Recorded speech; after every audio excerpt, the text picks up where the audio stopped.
Part two.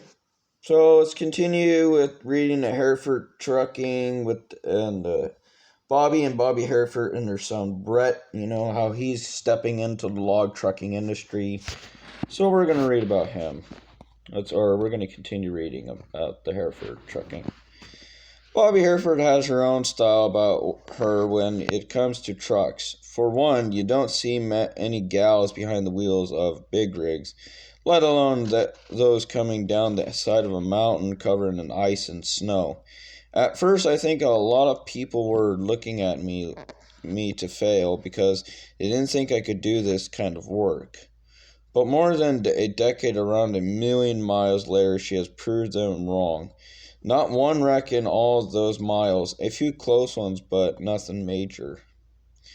Bobby's entrance into log hauling began when Bobby was driving their water tanker on fires. On a fire, you work 14 days and you have to take 3 off. So I told Bobby that should get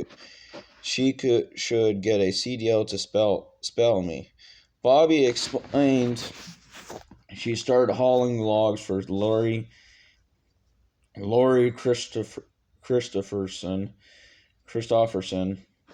and to get her CDL, and pretty quick turned a fine log hauler. Bobby smiles as she talks about her entrance into log truck driving. Lori had known me since I was in diapers, and he had enough faith in me that I could do the job that he put me to work in the woods right off the bat. In the first few years, Bobby also worked in Salt Lake City, Utah, driving the 1987 International Water Tanker on construction sites. You make a good enough money doing that type of work, but it's not the same as hauling logs in the woods. I did a lot of different work for a while, but this is my job, the job I was meant for me. With the money she made working in Utah, she bought her truck, a 2001 Kenworth with an ISM 425 Cummins motor that has features an 18-speed transmission, a 4,000-pound rear ends with AG 400 suspension. Air ride in a 1990 Alpine trailer. Still driving it after a decade, it's obvious Bobby likes her truck. It fits me. It doesn't go as fast on the hills as the boys' trucks, but it gets gets great fuel mileage. She doesn't have a big feet like some of us. Bob jibs at her as he looks pointedly at Brett. And you notice that when we all do our fuel reports, Bobby hauls as many miles, if not more some weeks, and uses less gas than us. Talking with them at their shop, obvious as the family is close-knit. Brett has been trying. I'm going to go page 15. Trying to get behind the wheel of a big rig since he could crawl. When Brett was a youngster, he seemed to get sick every once in a while. He'd come out of the room while I was getting ready to leave and say, "Mommy, I don't feel well. I better not go to school today." So I'd load him in the truck, and within an hour or so, he would miraculously be feeling just fine. Bobby smiles as she retreats Brett's desire to be out in the woods, even as a kid. Their daughter Heidi is the assistant manager in training to be full-time manager at the local O'Reilly's auto supply store. Heidi isn't very interested in log truck driving, but she helps out when we need her. And as a young girl, you would come out on the haul. A young girl would come out on the hauls with us. Bob points out it's good to have in the next generation getting into the hands dirty and wanting to work. Not everyone is cut out to wake up at 1 a.m. every day and stay focused on the job, what needs doing. They have a good crew in their family, and as Bob and Bobby get ready to ease back and a little, they have Brett, who is full of energy and ready to push harder. Bobby, hold on, people, I'm gonna clean my glasses. You gotta be fucking with me. One thing I like about glasses, they let you see, but you can't fucking, they tend to get dirty after a while. Trust me, people, I've had these fucking glasses since I was like 10 years old. Or no, 15 years old, sorry. I've had these glasses since I was 15 years old. I haven't even gone to the eye doctor getting new ones. Needs doing. They have a good crew in the family. And Bobby has the newest truck in the company with her 2001 Kenworth. When asked if they're planning to look into getting any of new generation trucks, Bob shakes his head.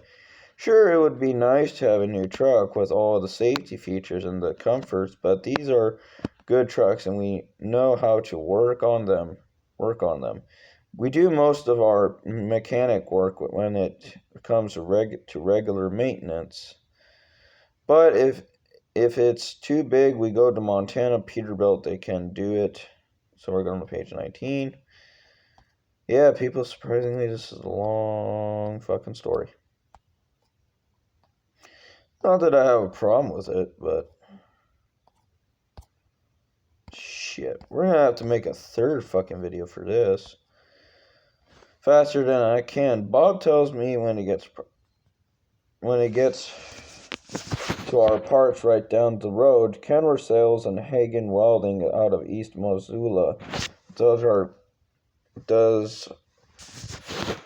our major welding jobs. Breakup just ended, and all the trucks are ready for the season ahead. We have a system with our major needs, so we don't lose much downtime. And with the trucks showing close to over 1 million miles on their odometers, evident the system works, but Bob and Bobby Hare both point out that driving log trucks are getting harder every year. We used to have 3 mills in Missoula area, and now none are left in Montana. The mills are spread out over the entire state, and you have to travel a lot farther than you used to. And the expenses is to keep running and are going up. But they stay optimistic and will keep hauling logs as long as logs need to get to the mills. Brett is over in Townsend right now, which is closer. You gotta be fucking with me. I hate this fucking tablet. It fucking just likes to fuck around with me sometimes. Townsend right now, which has him closer to the mill. He is turning four plus loads a day in 22-mile one-way trip. It sounds nice being so close, Bobby says, but doing that many trips includes some real hustle. Those trips are less about driving and more about wrapping and stacking and then doing it all over again. Bob is hauling for sale up in the Bitterroot Valley, which south of Missoula. It's a Forest Service sale, and it's dry out there for the time of the year. So I'm running our 1987 International Water Truck for 5 to 6 hours a day. When getting one load hauling it to Pyramid Mountain Lumber is Sealy Lake. That's about 100 miles. That's in one way up and through downtown Missoula, which is always fun. Bobby's hauling out of the Locusta country in Idaho and taking the wood to Pyramid Mountain Lumber as well.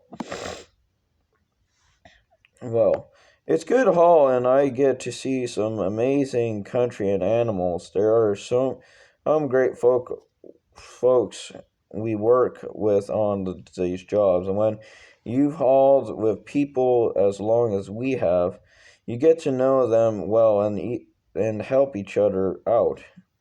You can also flip each other some good ones, and it makes the days go by faster. Yeah, people, we're going to have to do a third video.